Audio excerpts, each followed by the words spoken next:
मन्नू अपनी जेब से फूलों की माला निकालकर अपने पिता की तस्वीर पर चढ़ाने लगता है कि तभी छवि आकर उसका हाथ पकड़ लेती है।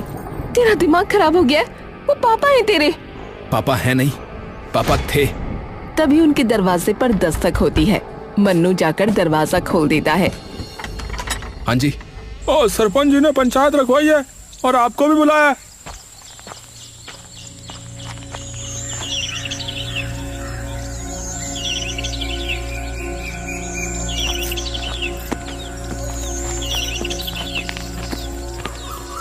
सरपंच जी, हमें बाहर मत निकालिए। आप लोगों का जो भी कर्जा है वो मैं उतार दूंगा।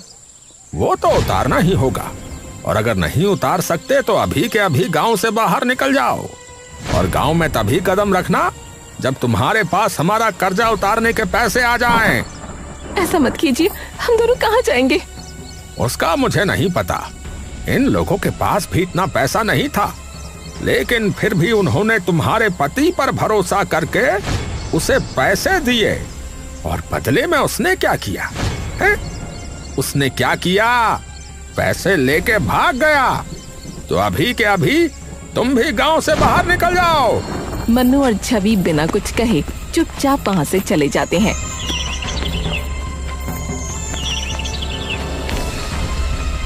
और घर जाकर अपना सारा सामान बांधकर अपना घर छोड़कर निकल जाते हैं।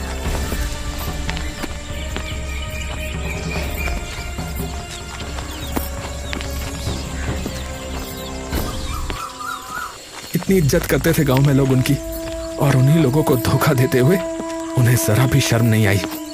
20 साल बिताए हैं मैंने उनके साथ, और मुझे पता है कि वो इस गांव के लोगों के साथ कभी ऐसा नहीं कर सकते, और उससे भी बड़ी बात, वो हमारे साथ कभी ऐसा नहीं कर सकते।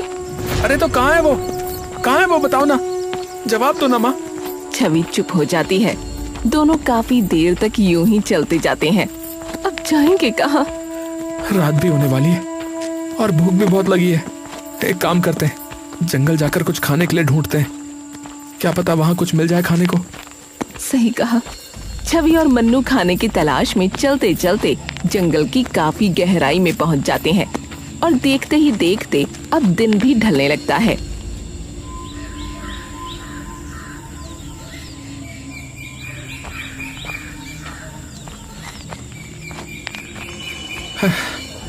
माँ, यहाँ तो ना कोई फल, ना ही सब्जी, ना ही कुछ दिख रहा है। बेटा, लगता है हम जंगल की बहुत गहराई में पहुंच चुके हैं। अब तो मुझे डर भी लग रहा है। अरे चिंता मत करो माँ, मैं हूं ना। तभी अचानक पीछे से किसी की गूंजती हुई आवाज मन्नू और छवि के कानों में पड़ती है। कौन हो तुम दोनों? टिम्बा की ऐसी सख्त आवाज सुनकर मन्नू और छवि वहीं जम से जाते हैं। मैंने पूछा तुम दोनों कौन हो और यहाँ क्या कर रहे हो? मन्नू और छवि हिम्मत करके पीछे की ओर घूमते हैं, और जैसे ही वो पीछे मुड़ते हैं उन्हें दिखता है कि उनके सामने 2 लोग खड़े हैं जिनकी वेशभूषा एकदम अलग है। देखिए हम भूखे हैं, तो हम बस खाने की तलाश में यहाँ पहुँचे। तभी वो दोनों लोग एक दूसरे की ओर देखते हैं। अच्छा, आप लोग भूखे हो? जी, ये मेरी माँ है, और हम दोनों ने सुबह से कुछ नहीं खाया है। हम दोनों तो कब से जंगल में भटक रहे हैं, खाने की तलाश में। अच्छा, तो ऐसा बोलते ना, आइए हमारे साथ। ये सुनकर मन्नू और छवि के चेहरे पर कुछ शिकन सी आ जाती है। देखिए, आप लोग डरिए मत।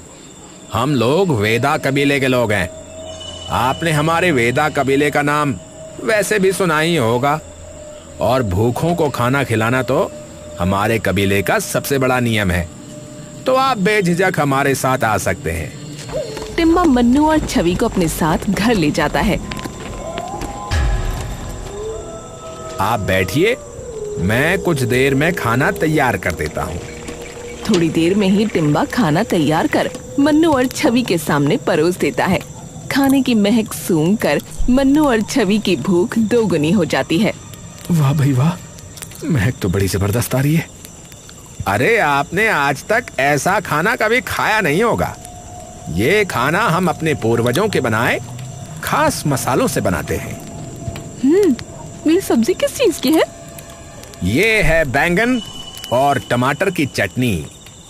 छवि और मन्नू जैसे ही वो चटनी चखते हैं तभी उनकी जुबान झनझना उठती है। बैगन और टमाटर की चटनी, वो भी इतनी स्वादिष्ट, कैसे हो सकती भाई, कैसे हो सकती है? मैंने कहा था ना। और हमारे कबीले का आलू भात तो सबसे ज्यादा स्वादिष्ट है। मन्नू और छवि खुश होकर वो खाना खाने लगते हैं। थोड़ी देर बाद, वैसे आप लोग सुबह से भूखे घूम क्यों रहे हैं? और आपका घर कहाँ है? मन्नू और छवि दुख भरी नजरों से एक दूसरे की तरफ देखते हैं। क्या हुआ? माफ कीजिएगा अगर मैंने कुछ गलत पूछ लिया हो तो। नहीं, ऐसी कोई बात नहीं है, लेकिन हमारी कहानी काफी दुख भरी है। मतलब मैं कुछ समझा नहीं। दरअसल हम यहीं पास के एक गांव में रहते थे। मेरे पति राकेश कुमार की गांव में खूब इज्जत थी क्योंकि वो शिक्षक थे। लेकिन एक दिन उन्होंने सरपंची से कहकर गांव की चौपाल में एक पंचायत रखवाई जहां वो गांव वालों के लिए एक प्रस्ताव लेकर आए थे। सरपंच जी, आप सब जानते हैं कि हमारे खेतों की सबसे बड़ी परेशानी सिंचाई है। कभी बिजली समय पर नहीं आती और जब डीजल वाली मोटर चलाते हैं तो हर महीने तेल में हजारों रुपए लग जाते हैं। ऊपर से मोटर खराब हो जाए तो अलग खर्चा। अब बात तो तेरी ठीक है राकेश, पर अब तूने ये मुद्दा उठाया क्यों है भाई? तेरा आखिरकार प्रस्ताव है क्या? देखिए सरपंच जी, मेरा मुद्दा है सोलर पैनल का।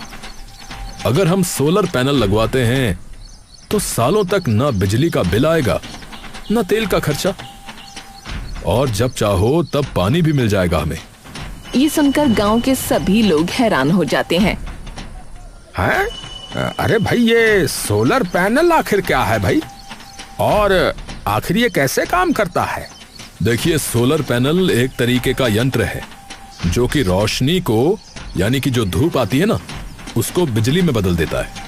अरे भैया, अरे ये तो बड़ी चमत्कारी चीज है फिर तो। पर ये हमें मिलेगी कैसे भैया? उसकी चिंता आप लोग मत करो, वो सब आप मुझ पर छोड़ दो। लेकिन इस आधुनिक सुविधा के लिए थोड़ा पैसा लगेगा, जिसमें सभी गांव वालों को मेरी मदद करनी पड़ेगी, और इसीलिए मैंने अभी पंचायत को इकट्ठा किया है। अब कितना पैसा लगेगा?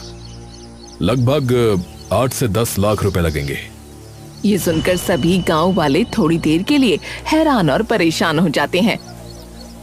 देखो भाई, इस गांव में लगभग सभी लोग खेती बाड़ी का काम करते हैं, तो ये साधन सिर्फ एक इंसान के नहीं बल्कि पूरे गांव की प्रगति के लिए बहुत काम आएगा। आप सब लोगों को तो पता ही है कि हमारे गांव में बिजली की सुविधा कैसी है। 24 घंटे में से मुश्किल से शायद 8 घंटे भी बिजली नहीं आती होगी। तो बताओ, ऐसी हालत में किसान अपने खेतों की सिंचाई कैसे करेंगे जब मोटर ही नहीं चलेगी? तो इसलिए ये सोलर पैनल सबके बहुत काम आएगा। मेरी जान पहचान में एक दोस्त है जो तुरंत इसका इंतजाम करवा देगा। सभी गांव वालों को उन पर भरोसा हो गया और उन्होंने मिलकर राकेश जी को 10 लाख रुपए दे दिए। पर किसी को भी ये भनक नहीं थी कि वो सारा पैसा लेकर भागने वाले हैं। क्या वो पैसे लेकर भाग गए? हाँ, गांव वालों को लगा कि 2-3 दिन में पापा वापस आ जाएंगे, लेकिन ना उन्हें पता था और ना हमें कि उन पैसों के आगे ना उन्हें अपनी बीवी दिखेगी और ना ही बेटा। और जब उनसे ना कोई संपर्क हो पाया, ना ही कोई बात हो पाई, तब गांव वालों ने ये सुनिश्चित कर लिया कि वो उनके पैसे लेकर भाग गए हैं और सारा इल्जाम आकर मेरे और मेरे बेटे के सिर पर आ गिरा। सरपंच जी ने हमें गांव से बाहर निकाल दिया और बस फिर हम यहाँ पहुंचे खाने की तलाश में। हे भगवान, ये तो सच में बहुत बुरा हुआ। तो अब तुम लोग क्या करोगे? पता नहीं अब क्या करना है, लेकिन जब तक हम गांव वालों का कर्जा नहीं चुका देते तब तक हम गांव में वापस नहीं जा सकते। हमारी खोई हुई इज्जत मैं वापस आपको लौटा कर ही रहूंगा, ये मेरा वादा है आपसे। पर बेटा, हम इतना ज्यादा कर्जा कैसे उतारेंगे? तभी मन्नू का ध्यान उन बर्तनों पर जाता है जिनमें उन्होंने खाना खाया था, और एकदम से उसकी आंखों में एक अजीब सी उमंग आ जाती है।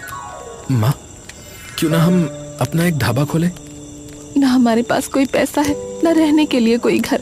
हम कैसे कोई ढाबा खोल सकते हैं? अगर हम इसी खाने को लोगों तक पहुंचाएं तो सभी लोग भाग भाग कर ये खाना खाने आएंगे। और ढाबा ना सही, एक ठेला तो ले ही सकते हैं। गांव-गांव जाकर खिलाएंगे लोगों को, और वो भी मिट्टी के बर्तनों में। पर खाना तब तक ठंडा हो जाएगा। तो खाने को मिट्टी की हांडियों में रखना, और उन हांडियों को एक लकड़ी के डब्बे में रखना, और फिर उनको घास से ढक देना, और फिर देखना 6-7 घंटे तक खाना यूं ही गर्म रहेगा। तो क्या आप बना देंगे हमारे लिए इतना खाना रोज? हाँ हाँ, क्यों नहीं। आपका बहुत बहुत शुक्रिया। ये एहसान हम जिंदगी भर नहीं चुका सकेंगे। अरे ऐसी कोई बात नहीं है। प्रेम और सेवा भाव तो हमेशा से हम कबीले वालों का मूल धर्म रहा है, और हमें तो जो भी मिलता है प्रकृति से मिलता है। तो हमारा भी फर्ज बनता है कि जब ऊपर वाला हमें इतना कुछ दे रहा है तो हम भी क्यों ना लोगों की सहायता करें। पर हम ठेला कहां से लेकर आएंगे? अरे वो तो हम में से कोई भी बना देगा। ये सुनते ही मन्नू और छवि की आंखें चमक उठती हैं। सच में? हाँ भाई।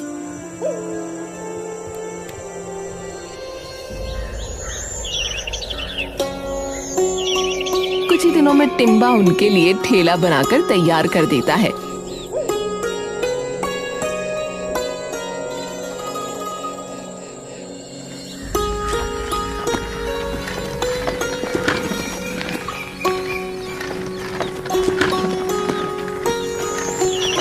कुछ दिन बाद बस लोग आ जाएं लेने।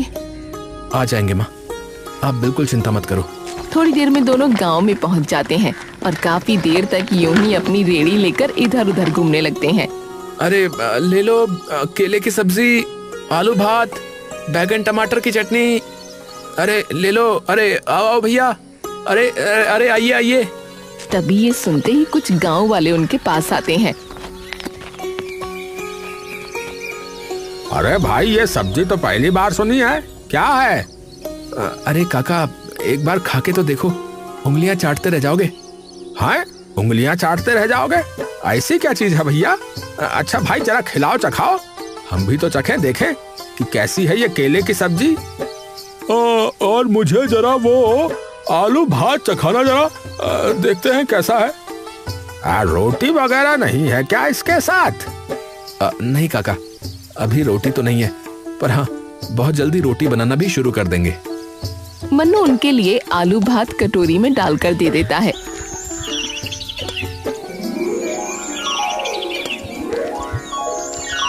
और जैसे ही वो लोग आलू भात चखते हैं तभी उनकी आंखें एकदम से बड़ी हो जाती हैं। अरे भाई क्या जादू बना दिया। ये इतनी स्वादिष्ट सब्जी तो मैंने अपनी जिंदगी में नहीं खाई। अरे भाई वाह वाह, मजा ही आ गया भैया इस केले की सब्जी में से तो। आहा, ये तो बिना रोटी के भी खूब स्वादिष्ट लग रही है भैया। भाई मेरे घर के लिए भी बात देना भैया, जरा 4 कटोरी। मेरी भी भैया, मेरी भी। मन्नू उनकी सब्जियां मिट्टी की कटोरियों में डालकर उन्हें ऊपर से केले के पत्तों में बांध कर दे देता है।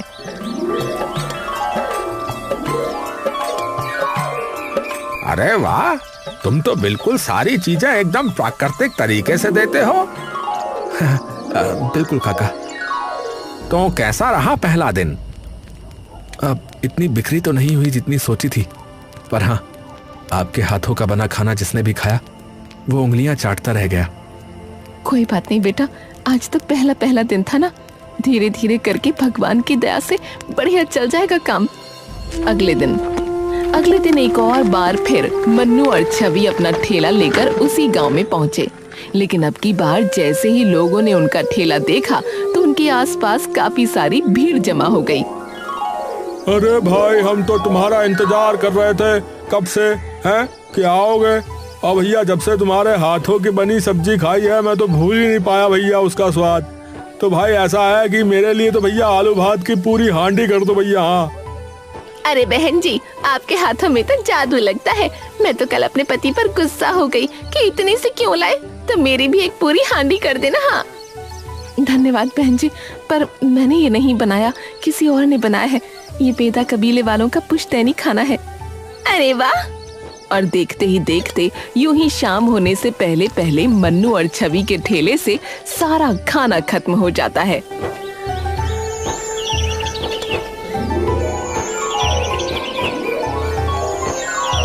और यूं ही देखते देखते कई महीने बीत जाते हैं और उनका वो जंगली खाने का ठेला इतना कामयाब हो जाता है कि कुछ ही दिनों में मन्नू और छवि अपना ढाबा खोल लेते हैं। छवि आंखों में आंसू लिए ढाबे का फीता काटती है। मिल गई बेटा, हमारी खोई इज्जत हमें वापस मिल गई। अभी तो कर्ज चुकाना बाकी है माँ, अभी हमारे गांव में जाना बाकी है। मन्नू की आंखों में वो बेचैनी देख छवि कुछ देर के लिए स्तब्ध रह जाती है और कुछ ही देर में पूरा ढाबा लोगों से भर जाता है। अब भाई, अब सुबह से शाम तक तुम्हारे ढाबे से भीड़ नहीं घटने वाली। हाँ तो अपना आलू भात केले की सब्जी ज्यादा ही बना के रखना भैया। हाँ अरे काका, और भी नई चीजें हैं अब तो। अरे भैया, मैं तो यही कह रहा हूँ कि वो जो कुछ भी बना रहे हो, बनाना ठोक के भैया। कुछ महीने सब सही चल रहा होता है कि तभी एक दिन, अरे भाई, मेरा साला बता रहा था कि रोजापुर के लोगों का तो बुरा हाल हो गया है। ये सुनते ही मन्नू एकदम चौंक गया। क्या कहा आपने? रोजापुर? अरे वो तो मेरा गांव है। क्या हुआ उधर? अरे भाई, आपने सुना नहीं? वहाँ तो बाढ़ आई है, बहुत जबरदस्त। सभी लोगों के खेत डूब गए हैं और कई लोगों के तो घर भी चले गए भैया।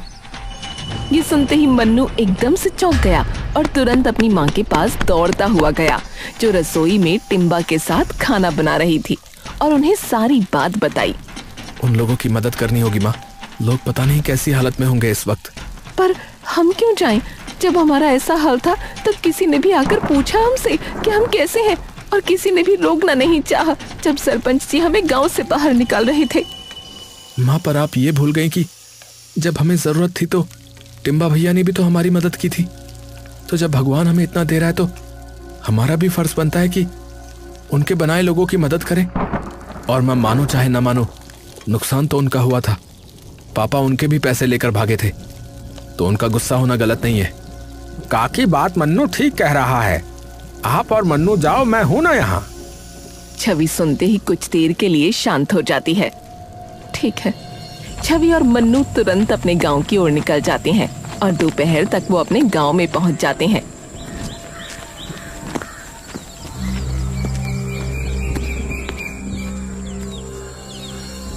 और जैसे ही वो दोनों वहां पहुंचकर अपने गांव का हाल देखते हैं तो दोनों कुछ देर के लिए एकदम स्तब्ध रह जाते हैं। गांव के चारों ओर शोक का माहौल होता है। गांव का हर खेत बाढ़ में डूब चुका होता है। सब लोग कहाँ हैं? शायद चौपाल में बैठे होंगे। मन्नू और छवि तुरंत चौपाल चले जाते हैं।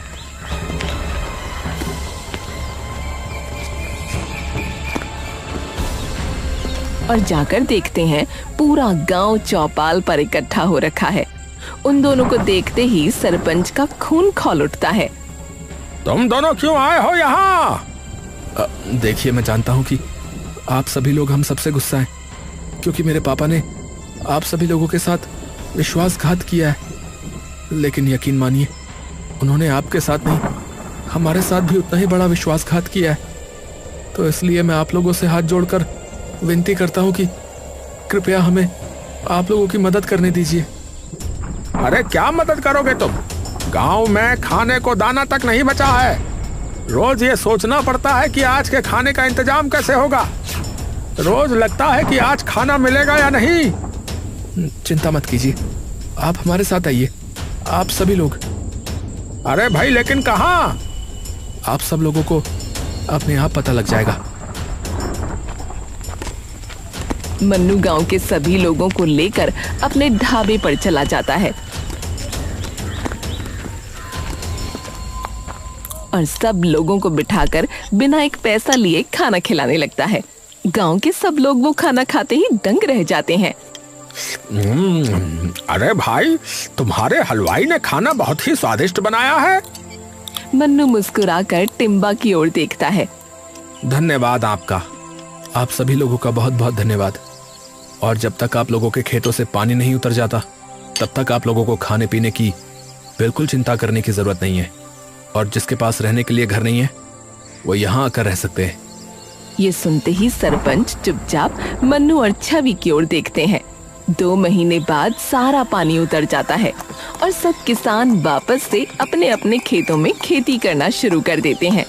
लेकिन वहीं दूसरी ओर मन्नू और छवि का ढाबा अब बिल्कुल बंद होने की कगार पर होता है। अब तो खाने का सामान लाने के जरा भी पैसे नहीं रहे।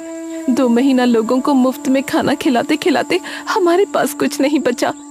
कोई बात नहीं माँ, हम फिर से रेडी पर आ जाएंगे और फिर से खूब सारी मेहनत करके अपना ढाबा खड़ा कर लेंगे। पर टिम्बा भैया माफ करना, हमने आपको यूं ही अपने साथ इस दुविधा में फंसा दिया। अरे मैंने क्या कहा था कि सेवा धर्म ही सबसे बड़ा धर्म है, हम वेदाओं का। तभी एक पुलिस जीप आकर रुकती है। उसमें से एक इंस्पेक्टर उतरता है और उनके पास आता है। क्या आप लोग राकेश कुमार के परिवार से हैं? छवि घबराकर सर हिला देती है। जी मेरे पापा हैं, पर क्या हुआ? इंस्पेक्टर धीरे से एक थैला मन्नू के हाथ में दे देता है। मन्नू खोलकर देखता है तो उसमें बहुत सारे पैसे होते हैं। ये क्या है? ये वो पैसे जो आपके पापा ने गांव वालों से लिए थे। क्या? मैं कुछ समझ नहीं पा रहा। वो तो पैसे लेकर भाग गए थे ना सर? नहीं, वो पैसे लेकर भागे नहीं थे।